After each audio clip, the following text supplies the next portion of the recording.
E no Pouca Vogal vocês reúnem músicas do Engenheiros e do Cidadão e da Cidadão. É uma mescla, tem composições novas também do O Du. grande barato do Pouca Vogal é que é um projeto que não dá para separar forma e conteúdo. Tão importante quanto as canções é a maneira como a gente está tocando, porque é uma invenção mesmo, né? Nós dois tocando vários instrumentos, o Duca tem a manha de, ao mesmo tempo que toca violão, fazer percussão com os pés, eu tenho um teclado que eu toco com os pés também, então é uma coisa, uma estética de músico de rua e eu me sinto uma criança no projeto, é uma coisa muito lúdica, assim, tem muito de tocar um instrumento mesmo, né?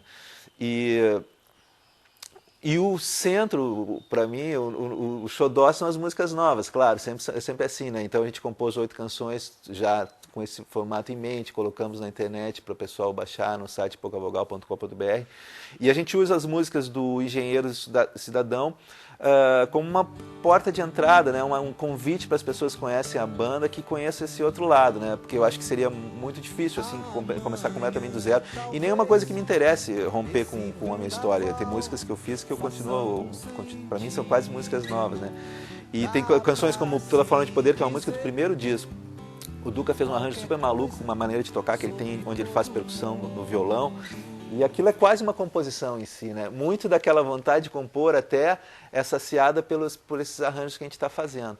Então tem, de fato, um pouco essas 3 facetas, né? O trabalho de cidadão, de engenheiros e as músicas inéditas, que pra gente sempre é o mais legal, né? O trabalho mais recente. E como foi o processo de montar aí essa dupla? Vocês ensaiaram em casa, É. né? E tu gosta disso, né?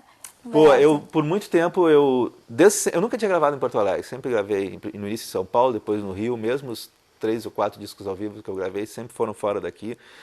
E morei um tempo no Rio, mas geralmente gravar para mim estava associado a ficar em hotel, né? E uma sensação de que tu tá trabalhando, né?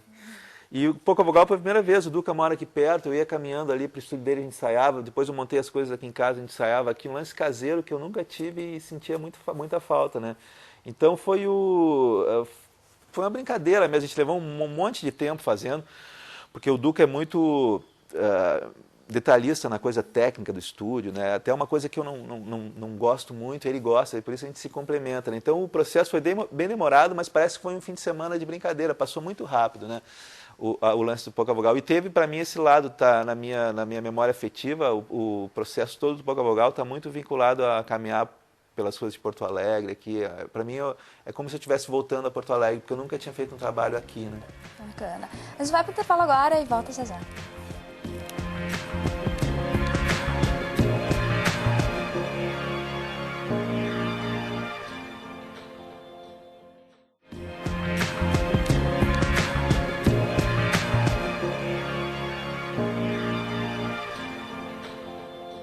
Humberto, a gente falando aí do Pouca Vogal, vocês fazem muitos shows pelo interior do Rio Grande do Sul, né? E sair do estado, qual que A é? gente já deu umas saídas, né? O pessoal, engenheiros, tocava muito mais fora daqui do que aqui, né? No site da banda, e Porto Alegre é a 8ª, 9ª cidade com acesso. Assim. A gente tem mais espaço lá fora. O Cidadão não, é uma banda mais daqui, né? E agora a gente já teve experiências bem legais lá fora. A gente já fez Goiânia, Goiás, a gente fez algumas cidades, Minas também, e a gente teve em Manaus, né, e tocando num ambiente que a gente até estava meio insegura no Sambódromo, lá um festival ao ar livre, muita gente, a gente meio que não sabia se Pouca Vogal seria um projeto para circular nesse ambiente, e foi muito legal, que nos deu mais segurança no que a gente faz, né? A gente, ao mesmo tempo que o pessoal está conhecendo um formato novo, nós estamos conhecendo reações novas, né? Agora, com o CD e o DVD saindo por uma gravadora que acabou se interessando pelo projeto, a tendência é que a gente comece a sair mais e eu acho que vai se reproduzir mais ou menos a escala de trabalho que eu tinha com engenheiros, que é mais shows fora até do que aqui.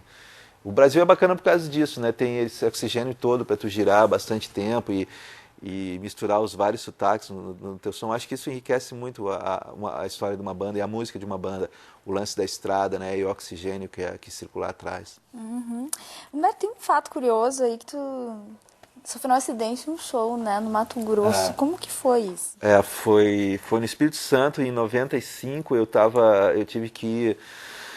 Geralmente né, vou de avião até a cidade mais próxima e lá sigo com o pessoal da banda, mas nesse eu tive que ficar mais um tempo aqui em Porto Alegre, acabei indo depois e desci em Vitória e para a cidade, Cachoeiro do Itapemirim, eu fui de carona com o contratante. e no caminho o carro derrapou e capotou várias vezes. Quem viu as fotos do carro não acredita que alguém pode ter sobrevivido, né? E foi muito estranho, porque eu lembro que na época não tinha essa obrigação de usar cinto, né? Em poucos minutos antes a gente parou para tomar uma água e eu voltei pro carro, eu estava super cansado, também deitado, e fiquei por um tempo assim, boto, não boto cinto, boto, não boto cinto, botei cinto, não sei porquê, e foi o que salvou a minha vida.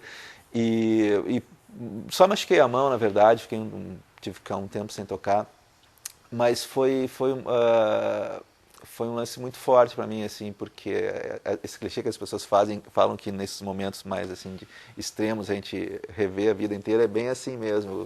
Passou tudo. O carro foi girando, parece que ficou um mês girando aquele carro e o que eu me lembro é o som é horrível, assim, o som é horrível, o som de lá tá batendo e quando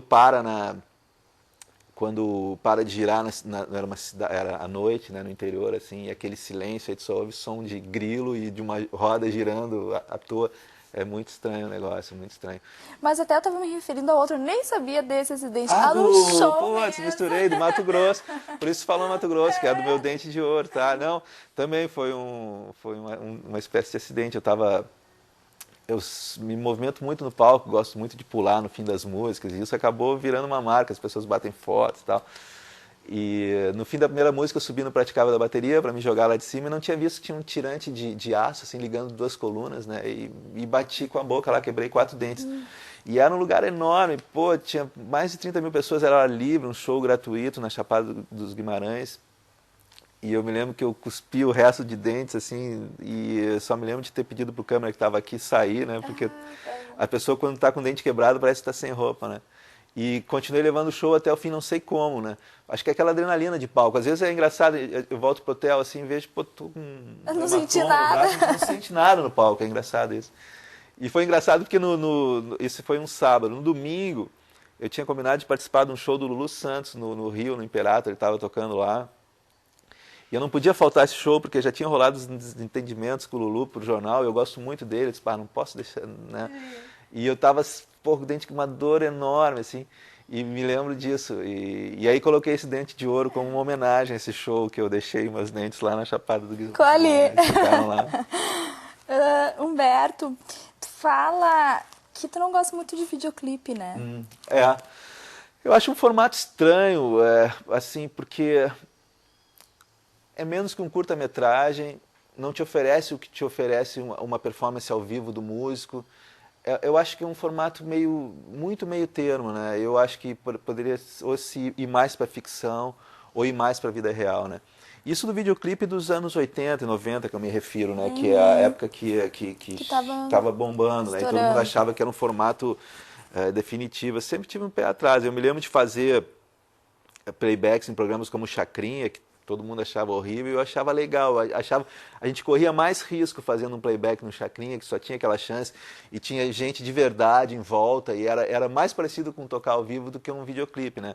E sempre me parecia, eu achei sempre assim, muito parecido com uma propaganda, sabe, de uma canção. E do ponto de vista do compositor também, é muito perigoso tu colar imagens a uma música, porque o lance audiovisual é muito, muito forte, né?